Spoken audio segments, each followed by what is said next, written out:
Forget the Stigmas podcast, and today I'm joined with Craig, and we're going to be talking about getting sober from drugs and alcohol. All right, lovely, nice one. Cheers, mate. Yeah, so firstly, I say I'm an alcoholic addict very openly. I feel like I've got nothing to hide and I've got nothing to be ashamed of, because like addiction can happen to anyone. It can grab hold of anyone out there. Addiction doesn't have any discrimination, whether you're rich, poor, from any background, it can get you. Also, being very open about it. There's an old saying, we recover out loud so others don't suffer in silence. So I try to pass on the message that we can recover and it is possible. So I'll start with, obviously, when I was younger, I drank heavy like a normal teenager. Like from 13, 14, I was going out on the lash all the time. The symptoms were there, the signs were there. My dad had a like a Del Boy sort of style bar in the back room, and he had all these optics up at the top. And even at the age of 14, like, I was raiding them, like replacing the vodka and the gins with water, and like the whiskies and the brandies, and I was putting cold tea in those. Like, so I was already manipulating it. And he found out years later, he found out, he was like, they would mould round the steams, and he's like, they've been opened. And it was me. So the signs were there from early days, mate. Yeah. And then I sort of went through spouts of like controlling my drinking. I say controlled. It was more like I'd drink weekends, flat out Friday, Saturday. Obviously, sometimes if there was a football match in the week, I'd have a session then. And that was me controlling my drinking, and it weren't too bad. When you first started going out, like, when did you start losing? When did it start becoming apparent in the age where you knew that your drinking was outdoing the people you're going out with, and you was kind of wanting to drink more? When did you start?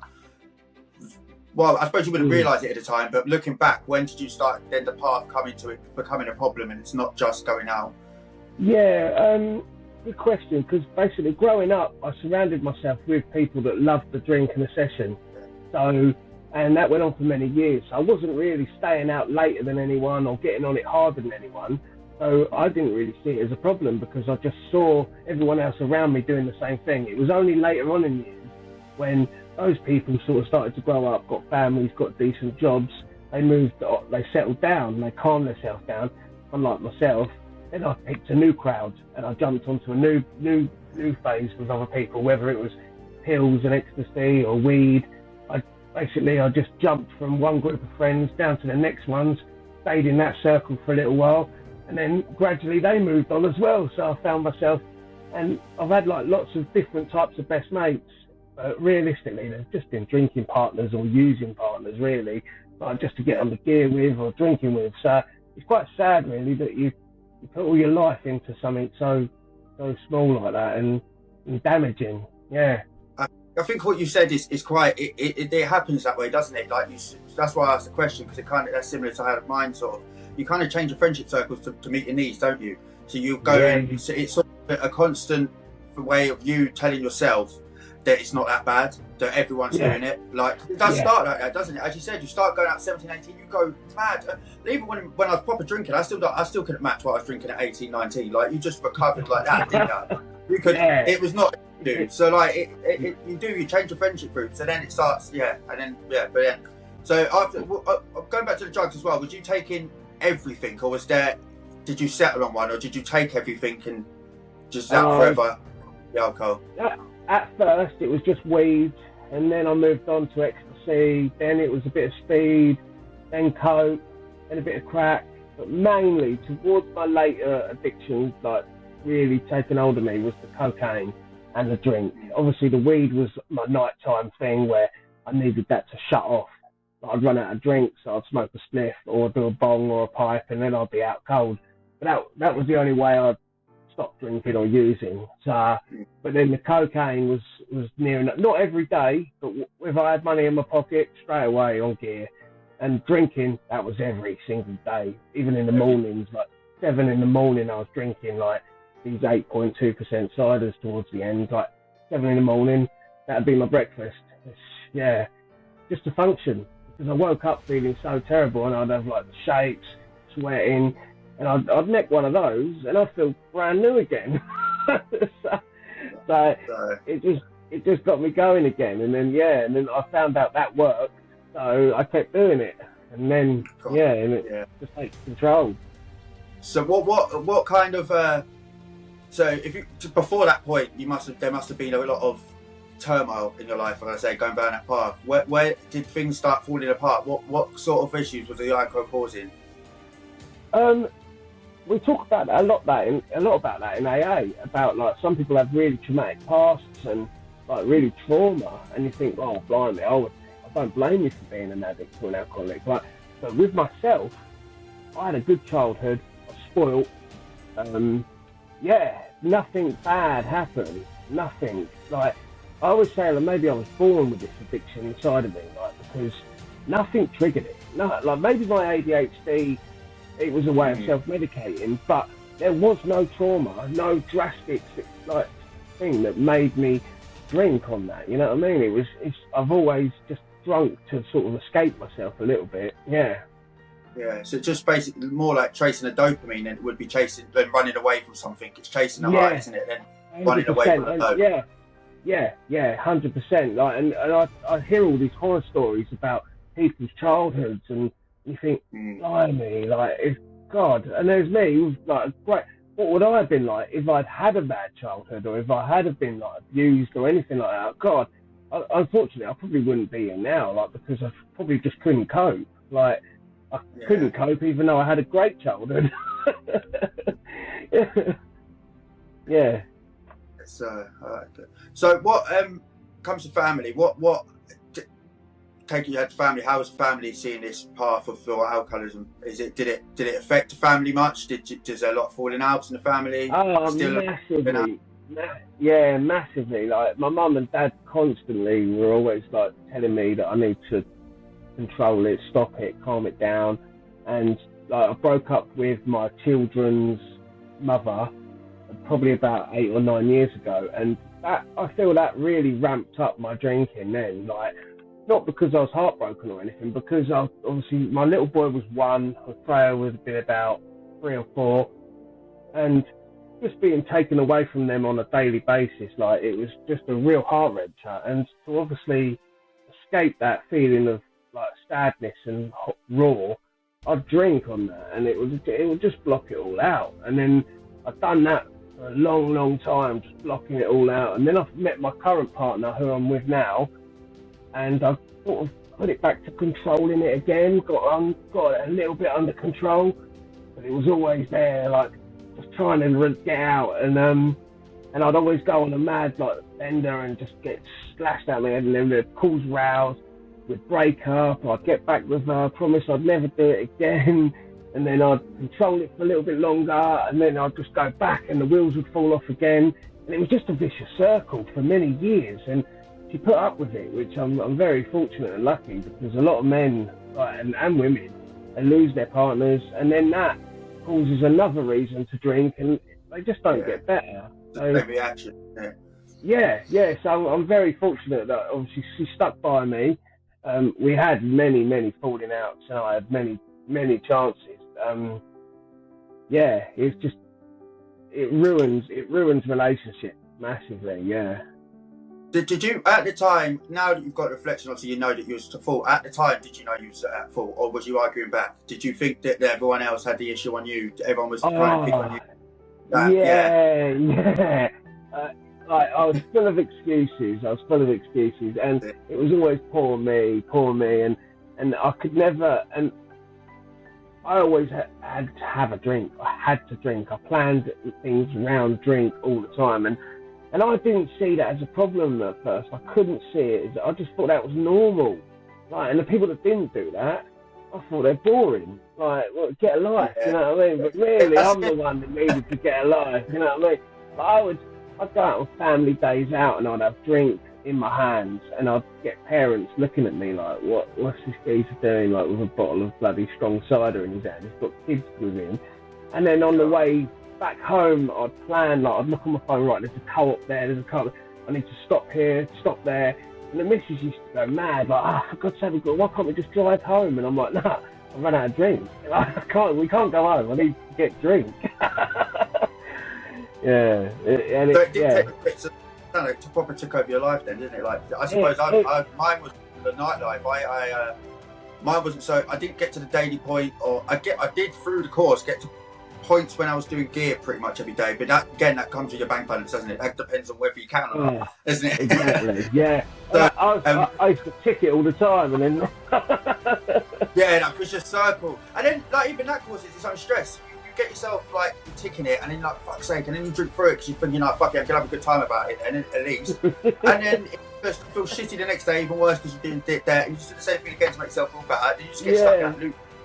It's sad. It's so bad, and you can't see it as a problem. Yeah. No, you see everyone else a problem. As I said, as you said, everyone else is boring, isn't it? It's the whole why are you not going out? And you just drop them people out, didn't you? And he doesn't say some old this up for anything at any time, right?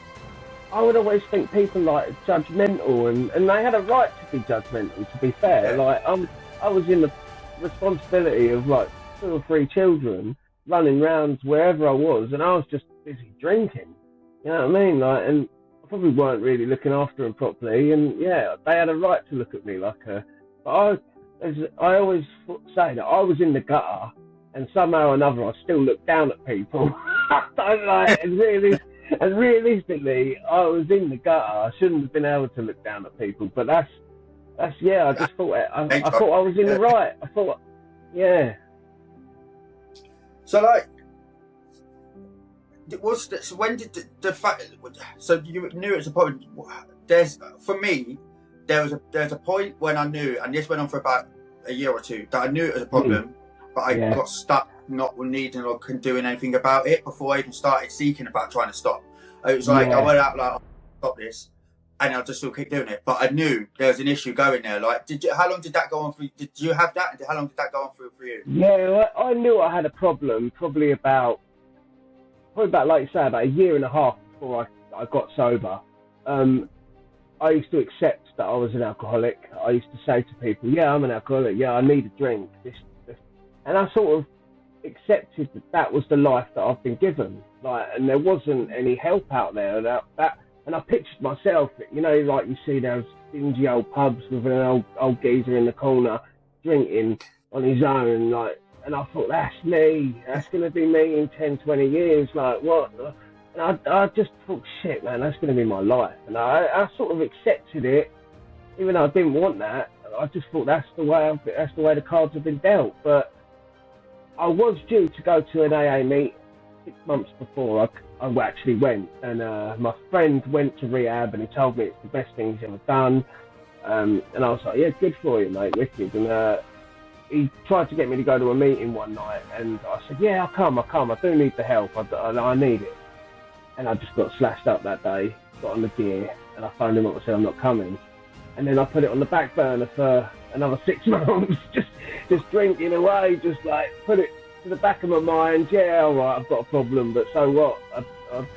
I think that's the crucial part. For me, that was the crucial part. Mine was a bit like self coming out of it. Like, we'll get to this recovery bit in a bit. But when I was going through it, I kind of did it. I don't know. I accepted it, but mine was more nightlife. So mine was more. I socially accepted it because everyone's out at them points. I didn't realise that they're different people for ages. Like, yeah, okay, that's fine, but you're the one that's out every day seeing these different people. They're different groups of people. They might be going out once a day, once a month.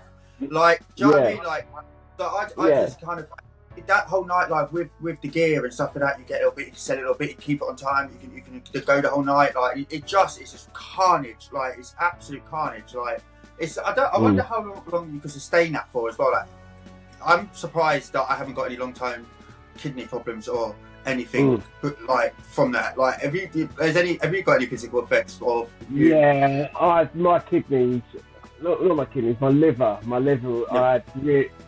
When I was drinking, I got knocked off a push bike. I was riding it with my headphones on, no lights, and the taxi driver hit me, my back went, and I flew, face planted to the floor and everything. I stood up and had a go at the taxi driver as if it was his fault. Like, like I was going mental. But the next day I went to the hospital and they done the old body scan on me and they said I had like pretty bad liver damage. I should stop drinking. That didn't make me stop. No, I just carried on. My missus was sitting next to me saying, I told you it's going to be affecting your health. And I was like, yeah, but I can't stop. I can't. And the nurse was like, look, you need to stop. And I was like, I can't. I'm not ready yet. And that's the problem. If you're not ready, you've got to want it. You've got to really want it. Yes. That process internally, especially for me, that took years. But as going through that, I think that's a crucial thing to mention, isn't it? Because I think when people try to help, patience is, I mean, you can't ask people to have the patience that it needs to get someone out of alcohol, but people seem to think it could happen in a couple of months of good direction. Realistically, that's happening in years, and it's because you need to wait for that person to know themselves that they want to get help. And even then, I relapsed. For me, going, I'm not going out anymore. Oh my God, probably every weekend for about a year, solid. Of me trying, or skipping a weekend and then going back, and that internal fight. But it takes a long time from acknowledging to actually recover. If you get to the point of recovery, there is years months between. Like, it's not the same with, oh, I've got a problem, I'm going to stop now, is it? Yeah, because I tried doing it on my own so many times, and I'd get like 2 or 3 weeks under my belt, and I'd be like, see, I ain't got a problem. You know what I mean? And then I'd reward myself, and I'd say to the missus, like, I'm just going to have 4. But I'd like have 4 before I came in and had 4, sort of thing. So, but yeah, and then I'd do like a month, and then I'd be like, see, I've not got a problem, I'm all right. Like, and sort of lying to yourself, like, convinced that, like, no, you struggled like mad these 4 weeks, like cold turkey and like white knuckling it, No, that's it. So is that, so what, if it's for anyone else that's out there, like, listening, like, the impact of alcohol, I think, never leaves you, does it? I think when you get out of it, you still have to face up to the demons. They don't go anywhere, and I think that's what pushes people back to drinking again, isn't it? I think, like, you need to really, really be a strong person to kind of admit and once the alcohol's got hold of you and you're beating you down like that, it's a very hard thing to do. So again, I congratulate you anyway for getting out of that. But it's very hard thing to do, to own up to everything that you're fearing. That inside voice that you're trying to lie to yourself about, I'm not an issue, I'm not a prick, I'm not this. You really probably are. Like, do you know what I mean? And not only that, I've now got to look at everyone I've hurt, every bit of it's impacted me, for not just what I've done, but what I put them through, for what I continue to put them through. And you can't, I think my realization of my overwhelming sense of I can't fix all of the mistakes I've made, like, especially with my kids. I missed a lot of time out with them because I did see them regularly, but I could have seen them more regularly. I could have been more part of life. I didn't care. Like, I wanted to drink. Like, I couldn't pick them up extra days because I wanted to go out. Do you know what I mean? Like it's a lot. Yeah, like, I always drank with my children present all the time, and there was one incident that stands out to me. Like, we were at a party and my little girl, she just twisted her ankle on the trampoline, and I'd had a few drinks, and I drove back from like Crawley to Adair, which is about 9 miles. Took her to the East Surrey Hospital, and I had some drinks in my backpack, and we're in there in the children's ward in the hospital, you know what I mean? And I'm sitting there, and I've cracked open a bottle, and I'm pouring it in the plastic cups, like the water cups in the hospital, and I'm drinking them in the children's ward in the hospital, like. And my little girl, she must have been 8, maybe 7, and she was like, Daddy, stop it. And I'm like, don't worry, Freya, they think it's water. Like, and I was just like, what? And realistically, that's a scumbag. I was a scumbag, like, wrong in doing that. And there's a lot of shame, but they keep you on your toes. They remind you of what you're like. And, you know what I mean? It's don't, because the brain can try and always convince you that it weren't that bad, but realistically, you need them sort of reminders of being like, oh, actually, yeah, it was that bad. It was, yeah, man, it was bad. Yeah, no, that's it. I think what I'm going to do is I'm going to break for a bit there because I've just realised that it's getting dark and I've not turned the light on yet. So instead of flicking the light, and we kind of got that bit. And so when you hit rock bottom, where was rock bottom for you? When did you see what people say, see Jesus, see the light in your journey. Moment. What was your moment? Well, like I say, I was meant to go to AA 6 months before that, so I put it to the back of my mind for another 6 months, carried on drinking and using like an animal. And I just woke up one day and I said, you know what? I'm going to give it a go. I'm going to do it. And everyone around me was like, no, you're not. Nothing had happened. I think things had happened in that 6 months. Bad things, like, and I was just like, I can't do this anymore, man. It's a mess. So, and I knew I couldn't do it on my own. The many times that I tried, however far I got, whether it was 3 weeks or a month, I almost failed. I realised I couldn't do it Craig's way anymore. Like, there's got to be another way. And obviously, my friend, I phoned him up and said, look, can you still take me to a meeting? And he said, yeah. I had an excuse all the time. Every time something bad happened, I'd drink. Every time something good happened, I'd drink. So it was just, can't do this. And so on the 1st of December, it was a Wednesday night, he picked me up and we went to AA for the first time. And for the first 6 months, it was a bit brutal, a bit like, what am I doing here sort of thing. Maybe the first 4 months, like, what am I doing it right? And the obsession with alcohol hadn't quite left me. I was still thinking about it, like, all the time. Really, really, really struggling at some points. And then I upped it. I upped it to going like 3 times a week instead of just the once. I found that helped me so much because I was constantly in connection with other like-minded people that were talking to me, checking on me. I was getting numbers, and eventually I started to grow in confidence, because at first I was shy. Well, I was broken, you know what I mean? And without a drink in me, I didn't want to talk to anyone, like, and I was just a shadow of myself. And then I had drink and I become this loud, bubbly person, but without the alcohol, I didn't really know who I was anymore. It was strange. So it's finding myself again, really. I had the sweats, the night dreams, the anxiety. I'd say the first couple of months is a real roller coaster. You've got to be strong. Once you get through those, that starts to get better, doesn't it? And it starts to. I would say I've got a diagnosis of ADHD and everything like that. Everything I've been through in my life, that is the fucking worst by far. by far. I don't know whether when you was going through it, you went completely cold as well, like off just completely teetotal, because that's what I did, and me did my body punish for it. Oh my god, months and months and months. And to be fair, I cheated a little bit. I just got myself really, really stoned for them months because I replaced one with one. But even if I couldn't imagine doing it if I like being asleep most of the day, like from just being stoned. It's awful. It makes you feel so disgusting. There's something stuck to you, isn't it? In the early days, I think in my first couple of weeks, I had to have some like weed at night time. Yeah. Just to get through, man, because the anxiety, I felt like I just couldn't cope. I had a couple of joints in my first probably month of recovery, and then I said, you know what I'm doing now is, like you said, I'm swapping one thing for another. Like I'd be looking forward to that joint, like getting home and having that joint, so I can just not feel this again, like not feel one thing for another here. Like, what am I doing?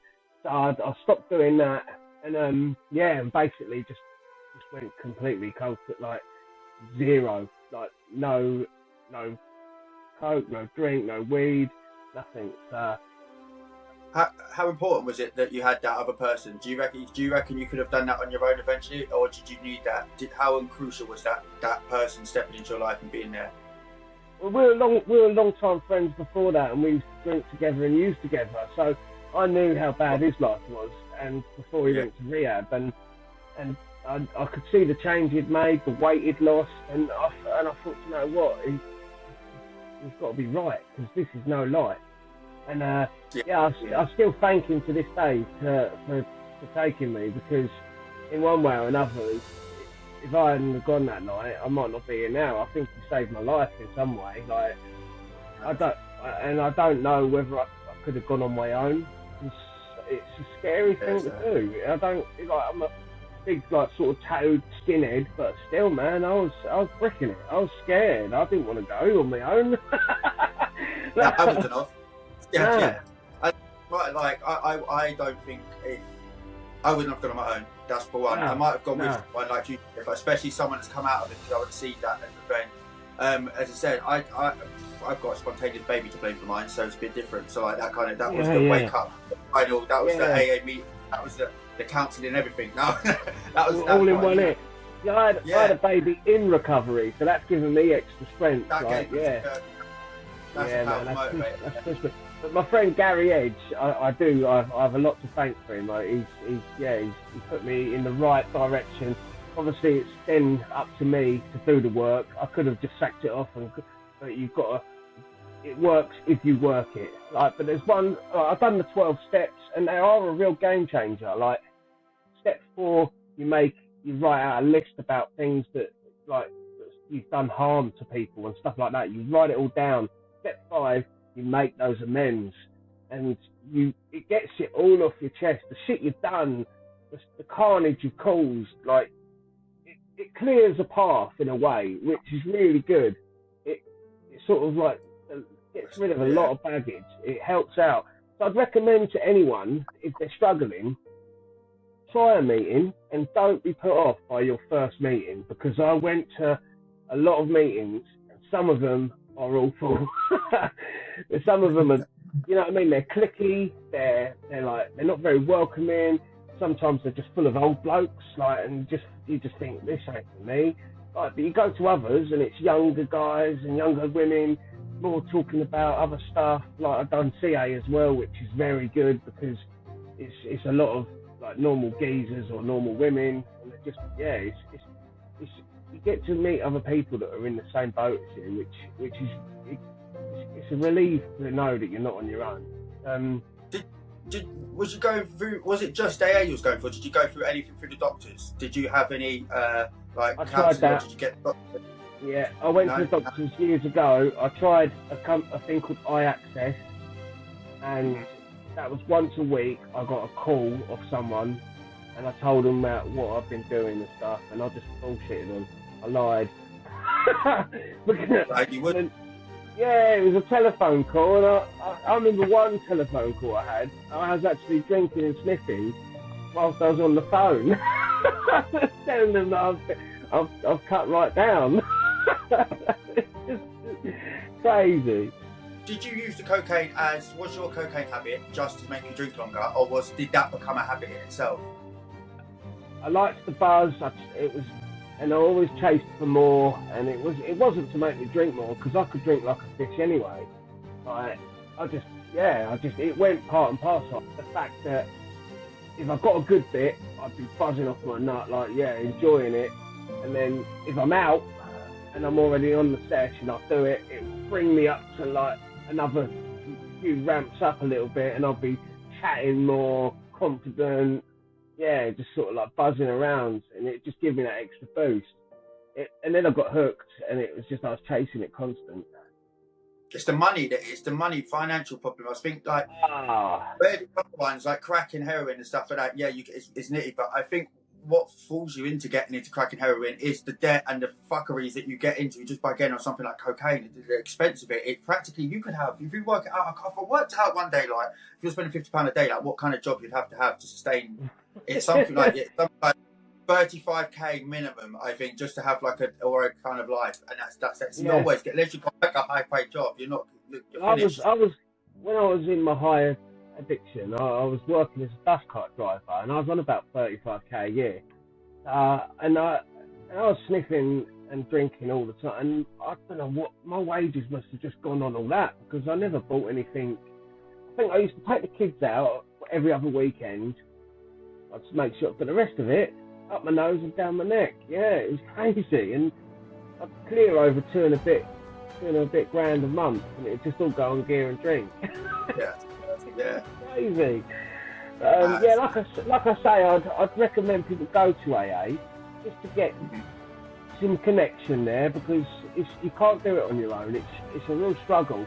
anyone that's done it on their own, I take my hat off to. Like, it's a battle in itself. Like I say, don't be put off by your first meeting. If you go into one and it's all full of old blokes or old women, you know what I mean? It's just, there's plenty. There's a meeting everywhere and anywhere. And I would say they're a bit like pubs.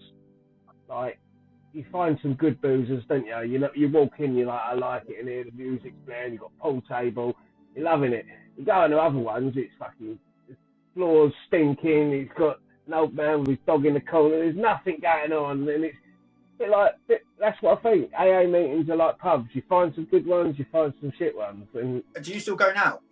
Yeah, I only go once a week now. Now, because I'm nearly 29 months sober, so AA saved my life. I've always had respect for it. It's done its purpose. I'll always keep going because it's got a connection there, and it's there if I need it. If I want to go more, it's there. If I want to go less, I can. You don't have to pay nothing to go. You just, you know what I mean? It's a free service to us all that are struggling. So, yeah, and the fact is that you can go as much as you want or as less as you want. Obviously, early days, get some more, do as many as you can. There is a thing called 90 and 90, which I didn't do, but I know people that have, like 90 meetings in 90 days, and that seems to work. I think that's a bit harsh.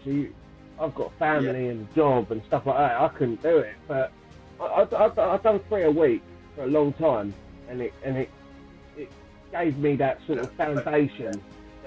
Going through that, have you replaced it with anything? Like, so, did you replace the addiction with another addiction? Like, I know I was speaking previously that I had Nicola on, and she's got the gym now, so she's kind of got that kind of focus on. Have you found or have you got one that? No, I drink Lucozade orange like as if it's alcohol. Like I've always got a Lucozade orange in my hand. Like when I go to a meeting, I take 2. I have 1 or 2 at work. I'm probably right on the borderline of diabetes because of it. But yeah, sugar and stuff. I would love to say I got addicted to stuff like the gym and stuff like that, but I just didn't. I've tried it. I do running. I do the gym sometimes.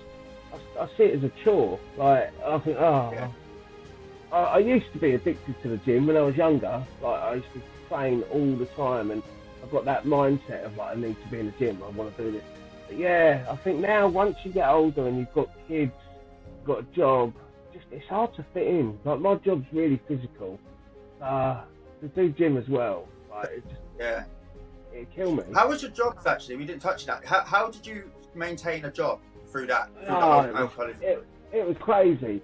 For many years, I jumped from job to job to job. Like people used to say, Craig, man, you've had more jobs than I've ever known anyone. And I used to go into the interviews and I'd have a quick drink or something, and I'd go in there full of confidence, look like skipping about, like, yeah, man. And I'd get the job. I'd get near enough every job I went for an interview. I had a great success rate, but also I didn't last very long.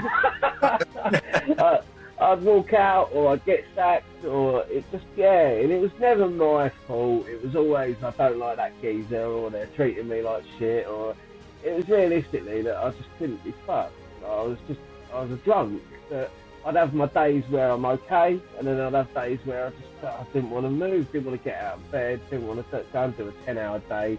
And then I got a job as the dust cart driver for the council. I'd always said I wanted to do. And to be fair, it was a good job. It was really good. I stuck at that for about 2.5 years in addiction. I used to get up at 6 o'clock in the morning, 5 o'clock in the morning, get to work for 6, do my rounds, and because we finished early, what's that mean? More time to get on the lash, doesn't it? So I'd be going to bed about 9:30ish every night, but I'd be steaming because I'd been start drinking at 3 o'clock. Yeah, so it had its perks. That's why I liked it, especially in the summertime. Like you finish early, straight down the pub or straight in the garden drinking. But that come to an end because of my drinking and using. They wouldn't give me the keys to my lorry one day, and I was like, what was going on here? They pulled me in for a random drug test, and I failed on everything. Like, I had weed in me, coke in me, and drinking still. So they suspended me and forced me to resign. And yeah, that And then do you know what? I blame them. Well, I said they should have helped me because I admitted to them. I said, look, I've got a problem. And they were like, too late. You should have come to us before this. And I was like, I'm telling you now. But yeah, and then I held a grudge against them for so long. And that's in my AA, step 4. I made amends to them. I wrote them an email saying, look, man, I'm so sorry the way I acted. I acted like a spoiled brat, like kicking my toys out of my pram. And they wrote back saying it's very brave of you to apologise and well done on your sobriety. Yeah, so I cleared that slate, you know what I mean? It's nice to do that to me. That's what I mean by the 12-step program. It gives you that sort of like, oh man, I shouldn't have done that. You go and make your amends. Sometimes people forgive you, sometimes they don't. But at least you've done your bit and you feel better about yourself. Yeah. So the job you're in now, is this like the longest job you've had for a while then, is it? I take it. Yeah, I've been there since in my recovery, since I think I was 6 months sober when I got in here. So yeah, it's not the longest job I've had. Obviously on the dust carts it's probably the longest job I've ever had, 2.5 years. I've probably been here about 2 years now on my job. Yeah. But I'm just a labourer. It's for a good friend, and I've been offered a position for the Forward Trust as a outreach worker. Just waiting to get all my DBS through, my references, and yeah, then I can start helping people as a job. I mean, so I'll quickly touch on that actually. I've got a shout out Forward Trust. So I didn't go through AA or anything like that, but I did touch on Forward Trust. But by the time I got to Forward Trust, they couldn't help me because I'd already I wasn't active. But what I did do was for the first time have a chat with someone that I actually fucking wanted to be there and have a chat with. It was the first time, and I think it's probably the position you're going for. I went into somewhere like one of these like doctor surgeries or whatever. It's like a little place in Margate, and as soon as you start speaking, it's like speaking to like me and you speaking now. And it helped so much more knowing that, like, and I could never get it out of my head. And still to this day, I could pop them because the woman I was talking to, it's just like everything a mate. I was like, this would be a brilliant job, like, and it helps because you're not going there speaking to a doctor that's writing down stuff or judging you. They're like kind of, without saying it, they've got professional, obviously, stuff to say, but like, yeah, I know, I've done it too. Sort of thing, do you know what I mean? Like, I've been there, like me. And it's always, again, a real life representation of it. You can be this, you can be me. Like, Forward Trust, amazing. That's up to them. Yeah, that's what they said to me. They said, like, I said, I haven't got any of the qualifications that I need. And they said, your life experience is worth more than your qualifications. And I was like, wow, it's giving me a real purpose, man. I'm like, yeah, I like my job at the moment. It keeps me fit, keeps me physical, right? And it's some days I get home and I'm too tired to play with the kids and that, and I'm covered in cement and stuff. And I have to strip off my top before I pick up my little baby boy and stuff because I've got cement all over me. Like, it has its down days, like I'm out in the rain and that. Like, I just can't wait to, like, obviously I'll get my DBS back and the references back. Then I'll give my mate like something like a month's notice, and yeah, I'll be working out of a place called Chatham near Rochester. Chatham? Oh yeah, I know that Chatham is. Yeah, Chatham. Yeah. It's quite rough, isn't it? Yeah, to say that. I mean, I think we've got it bad down Margate, but Jesus Christ. Margate's bad. Margate's bad as well, man. Yeah. Chatham's a different ball game. Yeah. I'll be busy. That's gonna be. I mean, yeah, that's gonna be brilliant to get that. I think that's brilliant. I think actually that will kind of ties in nicely to the next bit about what's going on now and sober life and that. Yeah, should we take a quick break? Yeah, man. Yeah, go for it. Yeah.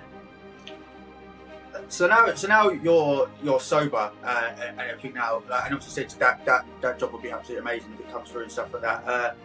What have you?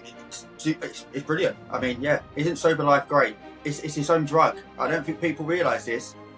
It's changed my life completely. Like, my whole life's turned around. Like, from being a street drunk to someone that's now like a respectable dad, a part of the community, helping others.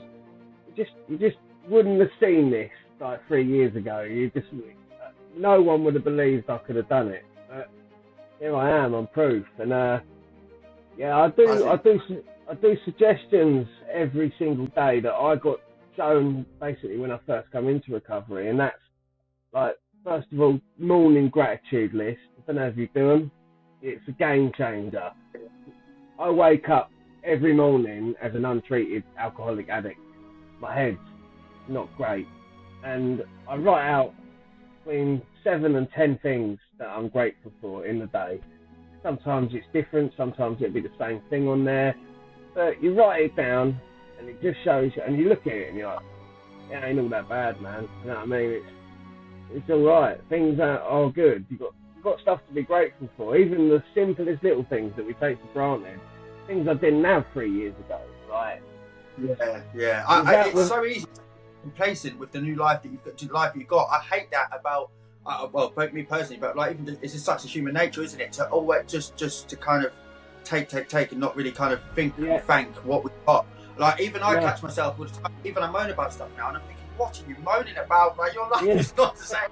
Don't just go back into them old tantrums you had some day. No, it's not fair. I know. I hear the voice, shut up. It is, but you're living life now. Like, yeah, I know. That's the brain. It's so easy to forget, and you get complacent, and yeah, it just that gratitude list every morning is a little reminder. You know what I mean? It gives you a little boost as well. You think, you know what? It's good. I also do like calling other addicts or alcoholics a day. Like, don't try and call the same person every day because they just get fed up with you. But try and call random people that you met from the rooms or online. Just have a chat, just see how their day's going. You know what I mean? It can help. Like, you might ring someone and they might just be able to pick up. Might just have been like on the verge of picking up, and you speak to them, you could save them. You know what I mean? And it helps. Really, and then I do a good deed every day without telling anyone about it. So just keep it to myself. And my last suggestion is, when I go to bed, I write down anything that I've done wrong during that day, like just a bit of an inventory sort of thing on myself. If I've made any mistakes or I've been rude to someone, just write it down and it clears it off you.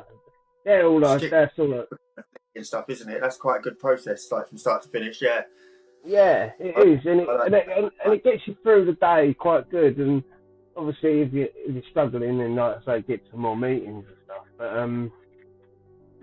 recovery. It's like you say, it's a bit of they call it the gift that keeps on giving, don't they? Because it is. You start to live life. You start to, and helping others. It's so rewarding. I didn't realise how rewarding something like that would be. Like, when I first came into recovery, I was completely broken and I was on my arse. And the last thing I could see myself doing was sponsoring someone and guiding them through the steps. But you know what? It happens. Like, I've seen people come into recovery a state, like, not even be able to, like, get through a meeting without drinking. And then, like, 6 months down the line, they're at the front doing a chair and they're talking about their sobriety to the whole room. And it's like, it's an amazing thing to see. It really is. That's good. Yeah, I find it, like I said, it's similar. We both kind of done similar things. I was already in the field anyway. I used to be like support worker. I've got like field ops management in that. So I kind of knew I knew the buzz of helping people and how much it was good. So I've kind of like just used all the skills now to put it back to see what I can put into. That's well good. Yeah. So like, but it's really. I don't know whether people normally would feel like this of life, or is it from the reward of what we was like, so we've got that constant, oh my god, we've turned our life around. Because if everyone else is like this every day, it's bad. That's mad. I can't imagine. I'm still waiting for something to go terribly wrong. I know what you mean. Yeah, this can't keep up. I keep getting these new things, these new connections, these new people I'm meeting. It's just getting better and better and better. It does. It just keeps getting better. And there's been so many times where I've had some real bad shit happen, like some real carnage stuff, like getting arrested and stuff like that in my sobriety, for something that I've done that was just I shouldn't have got arrested for it, but they treated me like a proper criminal because of what I used to be like. I used to be a bit of a naughty boy, and they, 3 of them pinned me up. It was all a mistake, and they threw me in the cells, and I was just thinking about drinking, thinking about getting on the gear. And when I come out, my missus was there to pick me up, and I got through it. And I was like, do you know what? I could have thrown it all away just on that shit. And then they dropped the charges. They said, they wrote me an apology letter and everything. But I could have relapsed on something as bad as that. But then getting over it and seeing myself after was like, you know what? I can deal with these days, these pressure release. Shit does happen in life still. You know what I mean? You're not going to go through life like all roses and dipping down. You're not. You're gonna have shit days. Stuff is going to happen in life that's going to try and throw you a curveball, and you've got to learn to deal with it, because that's life on life's terms. And when you get those tough times and those little like real triggering moments, getting through them is also empowering. You look back and think, fuck me, man. Yeah. How did I do that? And it gives you anything. You know what? I can take on anything now. If I can get through that, I can take on a bit of a bad day. I can take on someone. Yeah. Are you worried about relapsing? Like, is that still a worry in your mind, or do you feel like or is that always going to be a worry in your mind? You feel? Because for me, it's not serious. Like, the cocaine, I'd never go back to. I just know it. I just know. But I've been around it since. It does entertain me. Again, I think I've got ADHD medication since then that's similar, but a bit the non-stimulant ones, just so it wasn't too similar. Do you know what I mean? But so I don't need that kind of output anymore. Like, so I know for me it's pretty comfortable to say that. But I don't know. What about you? How are you with it? With alcohol, I can be around alcohol now. I can be around people drinking. Doesn't entertain me at all. I look at it and think, no, I know if I have one, all bets are off. It's all. And also, I always remind myself, I'm throwing all this hard work that I've done away just on a couple of drinks and a session. I find it very hard if someone was racking up some lines in front of me, and I'd be like, oh, I've got to get out of here. I'd have to. What's that? Sorry? I've turned into Yankee quite a bit. You know, like old smokers, Like, that's what I've turned. I like it. I hate it. I fucking hate it. Like, I'm at the point now, if someone even tried to offer it by accident, I swear I'd just blow it away or just throw it. Like, I know it's hurt, but I don't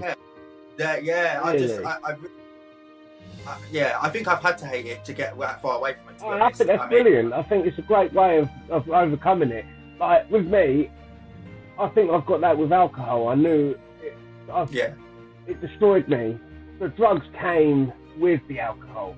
So if someone was topping up in front of me, a part of this, my brain would be like, oh yeah, get on the gear. But then I'd have to really talk to myself and say, no man, get real, you can't be doing that shit. Get out of there, sharpish.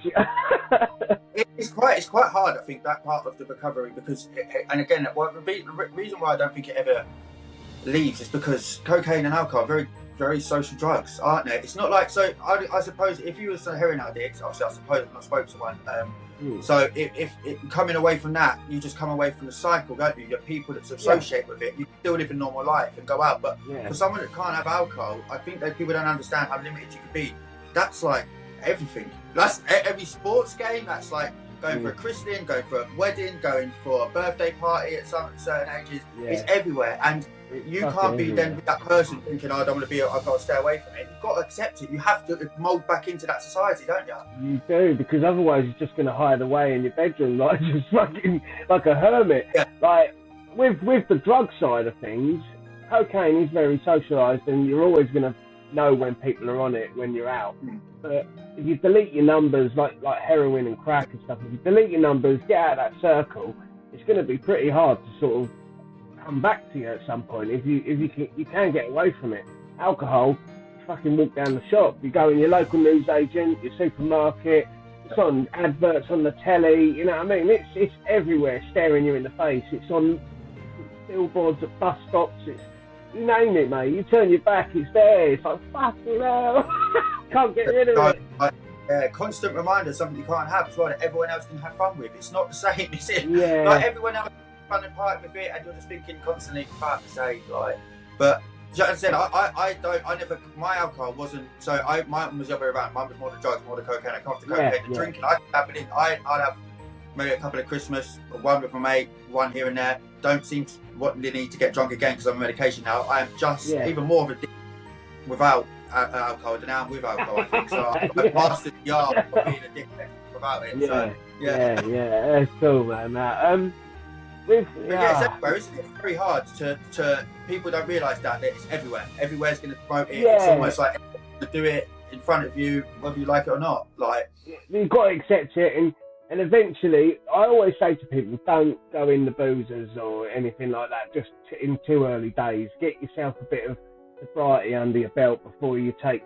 They call it don't go wet places. Like it's basically you just stay clear of them until you're mentally wised up enough and strong enough to say, nah, I'm not, I don't want it. Because the smell of it, the atmosphere, it can trigger you. It can, and I don't mind the non-alcoholic beer myself. I can have one of them. But some people, that can trigger them. That can send people go, oh, I really want the real thing. And they go and relapse because they've had a non-alcoholic. Like, everyone's different in their recovery. I think there's no one way and one way only. I think there's all different ways you can take your recovery, and it's not just go to AA, get recovered. Some people can do therapy, some people can do online, like, you know what I mean? It's all different.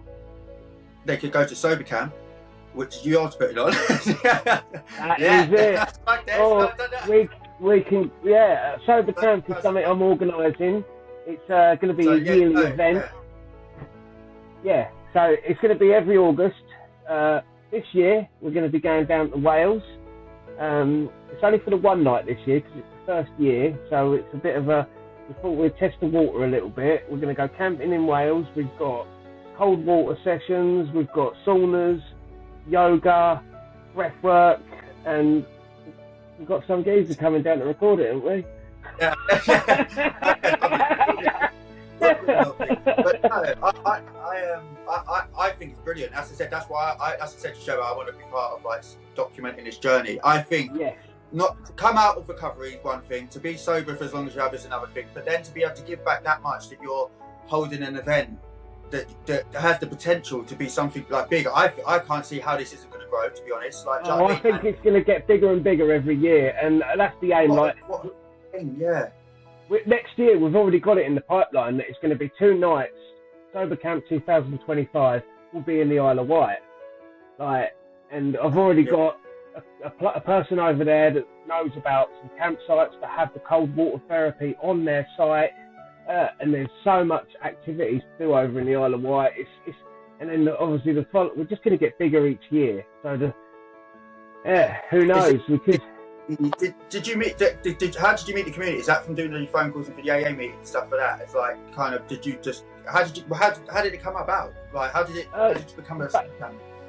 Sober camp. It only become recent. Obviously, I've done my AA for many years, and I've got a good group of friends, but they were all quite a local thing. So I think about a year ago, I set up my Instagram page, Sober Today or that, and it grew and grew and grew, and the amount of followers I've got, it just really increased, and I was like, wow, there's something on this, and people reaching out to me from all over the country, and I just thought, oh, this is amazing. And so, some people we chat regularly, and we've become friends. I've met some people in real life, and I just said to someone, I said, let's do an event, let's do something. And there's a lady called Els in Wales, and I think she's a really cracking personality. She's amazing. She's a real barrel of laughs.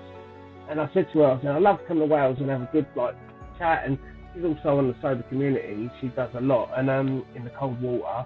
And she said, yeah, come down. And I said, you know what? Let's make a thing of it. Let's do not just me coming down to see you.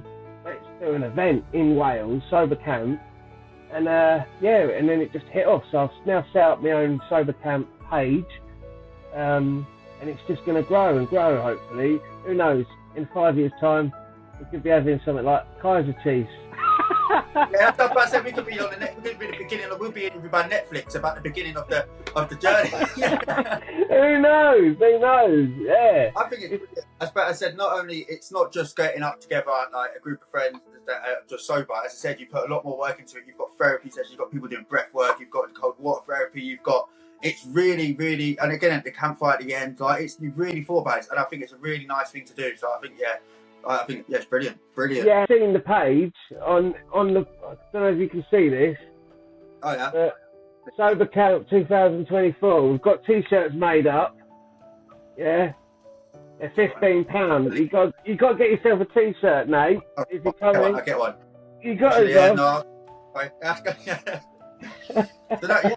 yeah. You've, as a kid, that's an amazing achievement. Like, so next year, you're fully booked this year, pretty much as well, haven't you? You've pretty much got your limit this year. Yeah, it's the campsite's sold out. So it'll be now. Anyone's welcome to come along if they're like local to Wales or anything like that. They're more than welcome to come down, do the cold water at Tanaroo, do the yoga, do the breath work, and then the next morning, on the Sunday morning, we're going to visit some waterfalls. And we're going to get in. It's going to be August, so it's going to be hopefully, touch wood, lovely sunny day. Yeah. Don't do it. And you ruined it. It's going to rain. I don't care. I'm getting underneath that waterfall, even if it's raining. But now that's going to be like the way to end sober camp. Is we're all like just getting the whatever it is, the river, and get under the waterfall, have a good group picture, and then that'll just be the end of it. Then we'll all say our farewells, and then I'll start organising these next year. Like I say, it's going to be in Isle of Wight. It's going to be 2 nights in Isle of Wight, so we've got a lot to plan, lot more activities to fill the days up. Like I say, this year we're going to be sitting around a campfire at the end of it. Michael Sargood, happy without the hooch, is coming. He's on the acoustic guitar. He's going to be doing a few tunes. Nice. And also we're going to be sharing our stories. Like, we're all in recovery. We're all there for each other. So it'll be just nice to share our stories and with our journeys with everyone. So it'll just be like, and you get to know each other and connect.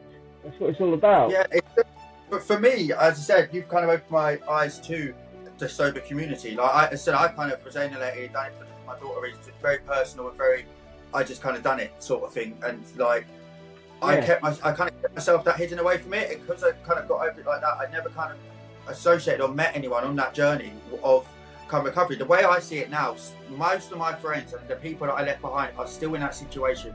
Like, so I've just kind of cut all of my associates down to narrow. But I said, where you've reached out and got the sober community sort of thing, I never kind of explored that sort of thing. It's nice to know that there is it's amazing. So what I've seen so far, the sober community is so friendly. It's really welcoming. It's brilliant. Yeah. Yeah. Like, obviously, in my going on to opening my page up at my first page, Sober Today or that, it's got me in contact with so many people and it's just shown me that there's millions of us out there that all need each other's help and all need each other's guidance. There's also, I found out, that's how I applied for the job. I found out they were looking for people to forward trust. I do a lot of charity work now for alcohol change. So it's really opened up so many doors for me. Just the social media side of it has really helped. I'm also, for Sober Camp, I haven't got a date yet, but I've signed up to jump out of an aeroplane, raise some money for Sober Camp, just so we got some funds, so we can keep growing. So if we need stuff that's there, and just so I've got a bit of a kitty. Like, obviously we want it to get bigger and better every year, so it needs to have some sort of financial little bit of money behind it. Yeah, so I'm jumping out of an aeroplane probably in the summer. Wish me luck. Yeah. I'm going to be breaking it. How am I doing anything like that? Yeah. Yeah. I've just watched that passes in the air, bro. I am not going on a plane anytime soon. You know what? It's one of those little tiny aeroplanes as well that's going to be like, man, I'm going to be proper scared. I'm going to be up there thinking, what am I doing? But it's on my bucket list. Yeah, but it's one of the things that only has to go wrong once, and that's it. And it'll go wrong with me. There'll be no sober camp. Tragic story, you didn't make it. The comparison didn't happen. Sober camp will be in memory of Craig Jones. Quality. But yeah, I think to round it up, I think you're brilliant. It's amazing that you kind of come out of that and you're shining through it. Like I said, when kind of saw you reached out to me after I'd done Nicola's one and I started seeing what you're doing on Instagram. It's good that I reached out, and I'm glad now being part of the sober camp as well, coming into that for the first year. Man. Looking back, reflections. What are the key pieces that we need to give to everybody else? It's possible. I think that's the main thing. I think that people need to realise it's possible, and just because you're thinking and failing right now doesn't mean that that's the end. That could go on for years. This could be the beginning of a very long journey. Yeah, and just if you like relapse or anything like that, doesn't mean it's the end. You know what I mean? You can always come back to your sobriety. You can always bounce back, and they say the comeback is always stronger, which is true. You know what I mean? You've got to want it. You've got to give it a lot of fight. Like there's lessons I've learned, and that's when you're mentoring someone or something. If you're being mentored by somebody else, just listen to them. If they've been there and they've done it, just listen and do as you're told or suggested. Because as an addict, we always think we know best. We always think we know the right way, but realistically, we obviously don't, because this is why we're in this shit right now. You know what I mean? We wouldn't be looking for help if we knew the best way of doing stuff. Like, so just open your eyes a little bit and open your ears and just listen to people and take guidance. Yeah, and don't be insulted. Don't take things too personal. People just want the best for you. Sometimes I always feel like I'm a little bit too, like I'm pushing someone too much, but then I'm doing that because I care. I'm phoning someone and I'm saying, "You're right." I'm probably doing their head in, but I'm doing it to do a daily checkup on them, make sure they're not drinking. Yeah. They know you're there, and as I said, it's exactly what happened to you. Your mate rang up, you went, and you said you mugged it off. 6 months later, you picked up the phone to him. You know what? Yeah, I will go. Like, it does happen. And if there's anyone listening that is struggling, like my advice would be take that step, like reach out. It doesn't show a sign of weakness at all, because you and me both know it shows absolute strength if you admit to anyone you've got a problem, you need help. Yeah, don't try and do it on your own, because it can be hard. You know what I mean? And there's so much support out there. Like there's obviously the Alcohol Change, the Forward Trust.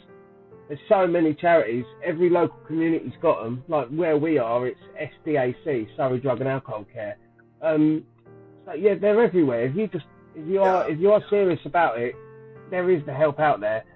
And try and get. I think it's good. It's, as I said, it's the only good thing, if there is a good thing about recovery for alcohol, it probably is one of the highest funding thing from the NHS. Is there for people going off. It's a very recognised condition, isn't it? Being alcoholism not saying that they're going to be in the NHS at the moment the most helpful in that situation, but as for groups and spin-offs for that, there is a lot of support, isn't there? Like it's a bit like stopping smoking, isn't it? Kind of up there with that levels of pumping through the funds and stuff. Yeah, there is. It's a tough one because the NHS they will try and like not help you as much as you need. If you're an addict or you're an alcoholic, they try stuff like drink diaries and stuff like that. Like, and for me, moderation was harder than giving up. 100%. It's torture. Like having 4 and then saying that's it now, stop. And it's like what? And there's something inside of me is bursting to get out, and it's worse trying to control your drinking. I think if you're an addict like myself, like if you've got that compulsive obsession with it, like I have, it's better to go nothing rather than I'm just going to have a few. Which the NHS, they advise you to obviously wean off a little bit. Like they told me to sort of slowly come off my drinking because it might cause seizures and stuff. stuff, but you can't wean an alcoholic sometimes off drink, because I would have one and then all bets would be off. I'd be out the door, like, getting more. I mean, as much as I say that I'm against all the cocaine and stuff for that, if I did do it on a night, I'd probably relapse. Like, it would just be me taking it. It'll change my mind and be like, oh, it's not bad. Oh, I can do it again. I'll do it a couple of times tonight. Oh, I can do it now. Or I can just have one line when I'm out. I know it will. Like, and then it'll just go straight back down. And then all of a sudden, you'll be doing it regularly, and you'll be back to where you were. You can't. Yeah, You're obsessed with it. By trying to moderate it, you're putting it in your brain 10 times more than it was before. By saying I have to stop and you're thinking constantly about the thing that you're trying to not think about. Yeah. It's just, it doesn't work, I don't find. The sad thing is, there's so many people out there that are probably like addicts with coke or alcoholics with drink and that, and they don't realise it, because I didn't. I just saw it as that's part of life. Everyone gets on an alcoholic doesn't mean you're a daily drinker. Like, you could be a binge drinker, a grey area drinker, sort of thing they call it, don't they? Where that's exactly what I got diagnosed with. Yeah, binge drinking. All week you want that drink, and then you get it, and then it's all weekend flat out, and then wake up Monday feeling grim and horrible, feeling sorry for yourself. Come back Friday, you're back on it again, like, and it's just a vicious circle. That is like an alcoholic in a way, like, because I think, as I said, that's what I got. That's what they said to me. I was a binge drinker through, and obviously the drug addiction, drug dependency with the alcohol dependency through binge drinking. I never even thought about alcohol being a problem in my head until they said that to me, and I thought, you're right. Because it was, again, as you said, I'll go out 3 to 4 times a week, like, and if I wasn't going out, I was probably dying or something like that. Like, do you know what I mean? So every time I could and possibly was going out to drink, I was going out to drink. Yeah. And we had, down here it was, I'm not making excuses, but I am a little bit, for temptation-wise. Because there's a bar down here, called the Belgian bar. It's closed down now, thank the Lord, because I think that's ruined a lot of people's lives around here. Every single day, Monday to Sunday, that bar could be open up till 4:30 in the morning.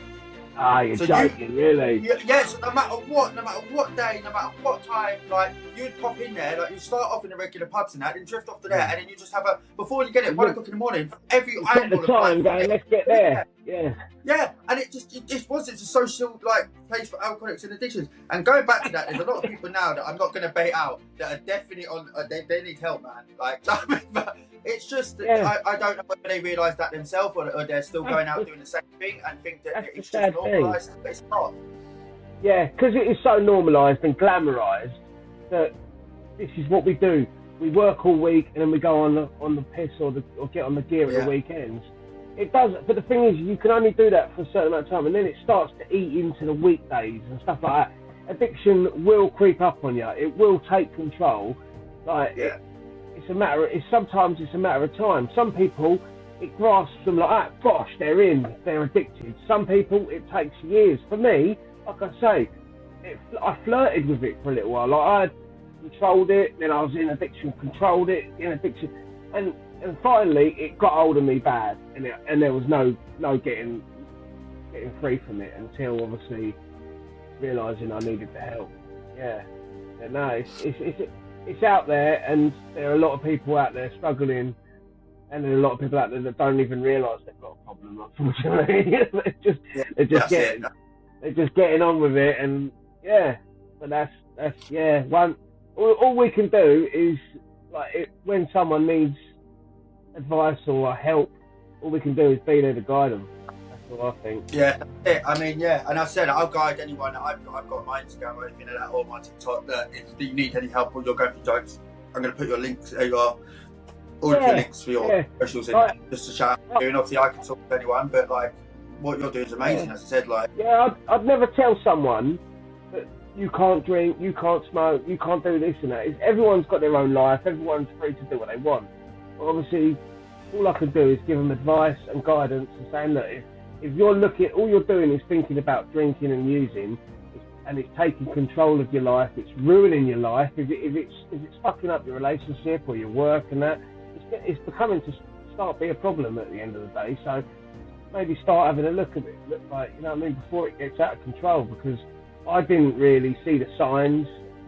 Maybe I did and just ignored them. But yeah, it's you don't realise. It's like accidentally get addicted. That's why I said I did. Like, it was an accident. Like, I still say, I still swear to God, yeah, the reason I'm addicted to cocaine is maybe a little bit about it again. It's because I was trying to impress some girls, right? So the reason is, yeah, I never used to take it. So I got there, I got some. I thought I was heavy, yeah, and I just said it. I was selling like a bit of weed, blah blah blah. Then I got some cocaine. I was like selling it into when I was working. Everyone was taking it at times. Like, it's brilliant. And then I got into one night, and it was 3 girls, and it was me, and it was like racking them up. They racked me up a line. I was thinking, oh, I've just had some tonight. I don't really have to do this. Next one, next line, next line, and I just tried to keep up with them, and this went on for months. And do you know what the worst thing is?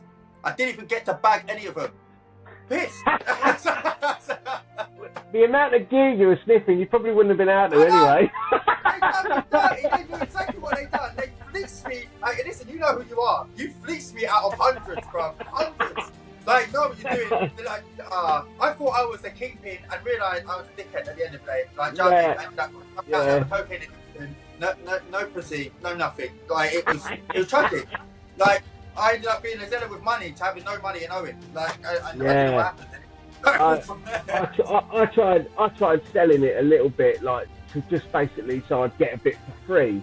But I'd do it all in the end. Like, and I got told by the bloke I was buying it off, he said, don't get high off your own supply. And I just totally ignored him and was like, yeah, mate. And then I started boshing it to just try and make it go further. Oh, it was just a mess, man. I was like, I can't sell it. I can't. It's just a no-go. It don't work. I'm too... If it's round me, it's like, I remember my mate saying to me, like, there's 3, we were going out the next day, and we got to the next day, and he was like, you alright? I was like, nah, I've done it all. Then he was like, what? I was like, yeah, man, I've done it all last night on my own. Like, what? Just couldn't be trusted with it. Oh, mate. There is some funny stories in it. Like, looking back though, the cokehead stories that I've got, like, are fucking funny. Like, the situations I've got in, the kitchens I've got into, the conversations and the things I've seen. Oh, the kitchens. Oh, they're terrible, aren't they? Why though? Why is it in? It is like, I know it's a joke, a common joke, but it is always the kitchens. Yeah, and and there's something. We'll end on this, shall we? Because this is a great saying. Yeah, like when I was in addiction, the sounds of birds chirping in the morning would bring me complete and utter anxiety and freaking out. I was like, oh my God. But now in recovery, the sounds of birds chirping in the morning is a beautiful thing. There we go. And that's what you need to change. Judge it on the birds. That's if you've got an addiction. If the birds are making you feel sick, you've probably got an addiction. Quality. That was quality, mate. I really enjoyed it, bro. Yeah, but yeah, that's it. I'm going to press time to record it. Actually, no, wait. Let me do an outro. So yeah, so that was it's brilliant talking to you, and yeah, I'll get back in. I suppose you'll see us working together through the sober camp thing, and I said I'll put your socials in there, but especially the sober camp to get the links into it. And it was great for me to talk to someone. As I said, I haven't had much experience about talking to anyone that's kind of come out. I'm just kind of one of the only people that's kind of come out. So it's good to have that kind of realization. I can see where AA and stuff would work and stuff like that, and it's really really nice. No, it's been a pleasure, mate. I really enjoyed it. Good nice, yeah. Until the next, and see what we can cook up for the sober camp, and see how far we can take it next week. Hopefully, it's going to be big. It's big. Wicked. It will be big.